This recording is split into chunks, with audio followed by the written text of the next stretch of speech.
Welcome back to the Sunday Footy Show. Our special guest host this morning, a man who I guess we didn't know a lot of because we hadn't seen him play in the NRL before, but he's come across and a part of a Canterbury Bulldogs team that, well, they've won 9 in a row now, and he's played a major role in this, and we love to see a good English import, and this bloke certainly fits into that category. James Graham, welcome to not only the Sunday Footy Show, but also to the NRL. Is it what you thought it would be? Yeah, it's definitely been really an intense competition and you know, a battle week by week. You know, there's definitely no easy games over here, and yeah, probably what I was expecting it to be. Yeah. Can we ask you how it happened? Because it sort of happened fairly. There wasn't a lot of talk about it. Was it something that had been brewing for a while, or just an opportunity presented itself? I think it was probably, you know, since I was maybe 15, I came on tour out here with an England academy team, and you know, thought, oh, if the opportunity ever arose to come and play out here, then I'd definitely look at it and maybe and take it. And you know, I was lucky enough to turn professional with St Helens, and then at the end of the, I think it was the 2010 Four Nations, I got permission off Saints to, you know, speak to a couple of teams, and I did that and met the Bulldogs, and sort of one thing led to another, and ended up signing there. What about your ball playing? I watch you ball play. You're probably one of the best ball players in the competition, better than most halfbacks. Who taught you to do that ball playing? Because the way Des has got you and Cassiano playing, you are the halfbacks at the Bulldogs. Who taught you that ball playing? Yeah, it probably goes back to my time in the St Helens sort of academy coming through there. You know, there was a couple of staff on board there that like really promoted us passing the ball, and then when I got into first team, there was Ian Millward and Daniel Anderson really encouraged it too, and yeah, they just sort of give us a philosophy of if someone's in a better position than you, then give them the ball. What about as a kid? What's the James Graham story? Apparently, you didn't grow up in like a rugby league town. No, not at all. No, yeah, I grew up in Liverpool where it's all soccer. I can remember going to school, and people, like when I started high school, people would say, "Oh, you play rugby," and they didn't know which rugby was which. You know, they didn't know the difference between league and union. It was always like, "Oh, you play rugby," and they thought I was a little bit crazy for doing it. You get shoulder charged in rugby league. Yeah, definitely. Yeah. Any pangs of homesickness at all? Oh, every now and then, you know. When the European Championships were on, I was probably missing at home being, you know, supporting England and stuff like that. But, and, you know, when it's, you know, people's birthdays at home and whatnot, you kind of miss it a little bit. But, what about the Olympics, when we see the images from over there? Oh, yeah, maybe a little bit, you know. Yeah, it's a great spectacle, but... yeah, you know, probably the Euros were the big thing that I missed, yeah. OK. All right, we'll sit back, and it's a joy to have you here this morning. And as I say, the Bulldogs going along beautifully. Let's have a look at how they recorded their 9th straight win. Built up as the match of the round, Ben Barber versus Matt Bowen, the Bulldogs fullback delivering the first try in typical fashion. Say bye-bye! Benny's gone in the blink of an eye! Bowen's kick then found Kane Lynette, and the Cowboys got their first. Side of the attack, Bowen along the ground, brilliantly for Kane Lynette. The freak that is Barber then took a clever Jackson pass to make it a double, and the Bulldogs led 12-6. It's an automatic replay. Ben Barber in for his second. Teammate Chris Naninu grabbed a high ball to give the Dogs an 18-6 lead at the break. Kicking across field, through, looking for the ball. It was Inu. The second half didn't start so well for Barber. He slipped, and the Cowboys pounced. Shipping it towards the corner. Barber slipped. The Bulldogs almost replied in spectacular fashion, Matt Bowen ruining a huge run from Josh Morris. Goes to 17 for the season, does he? The Cowboys' #1 then put on a bit of a show himself, but it was his captain who eventually crossed for his first try of the year. Jonathan Thurston with a brilliant dummy, and the scores were locked. Thurston dummying. Jonathan Thurston! The drought is over! An illegal strip gave the Dogs a penalty, but they didn't need it. A converted try came moments later. Goes towards the end goal and stripped for the second time tonight.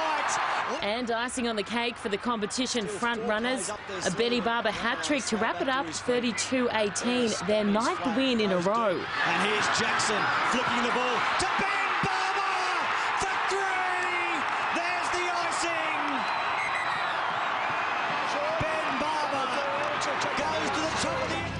Yeah, 7 times first try scorer this year, and 2 weeks in a row first and last try in a game. He got a hat-trick, did Ben Barber, and it's a scoreline that really didn't belie how close this game was. It was 18-all with 11 minutes to go. It finished 32-18. The Bulldogs, as we sit here this morning, a 4-point competition lead. But a little bit of a reshuffle needed as well. You lost Chris Keating last week and Sam Cassiano. You started the game with Martin Tapau in the front row, and you played, I think, 69 minutes last night. Was it? Did that feel different, being out there from the start of the game instead of coming on 20 minutes in, as you have done? Yeah, probably was a little bit different from what I've been used to so far this year. But, yeah, really enjoyed the challenge of starting, and, yeah, hopefully I can go around again next week. And Joel Romello was his kicking game he's nailing those kicks. Is he a lefty? You know, I've got no idea. when he first dropped on the left, I think even the commentators sort of said, oh, they didn't realise he was a lefty as well. But, yeah, he was fantastic. It wasn't his kicking game. He found space all the time. It was hard to get you and Martin Tapau. Yeah, see his hair. Yeah. What do you reckon? That's all you could say. Yeah, I don't know what's going on there, mate. Yeah. You and your other front row, Adam Tolman, they reckon you are like nearly twins, you know, but you and Martin were far from twins. Yeah, very different, very different. What about the style the Bulldogs play? You must be loving that style of play with all the short passing on the advantage line. Yeah, I'm really enjoying it. You know, obviously it's something that Des promotes, and you know, I think, you know, all the sort of tight forwards are enjoying it. You know, you look at David Stagg, he's passing the ball, Aidan Tolman, you know, Corey Payne and Sam Cassiano, Greg Eastwood. You know, everyone's enjoying that role of being able to play with the ball a little bit. I guess when we watch you, the reason that you've made such an impact here, we love... When I say you're a throwback, I mean that with all due respect, but to the English forwards that used to come out here. You know, we love a big motor, but we also like players like Brian Lockwood or Steve Norton, Malcolm Riley, Lee Crooks. That's the English style of forward that we love to. Do you know the history of the English players who've come out here at all? Yeah, I do. Obviously, it was a little bit different when the season sort of overlapped. Obviously, back home they switched to you know, a summer competition, and back then it was winter, so you could kind of play. You could play in England and play in Australia.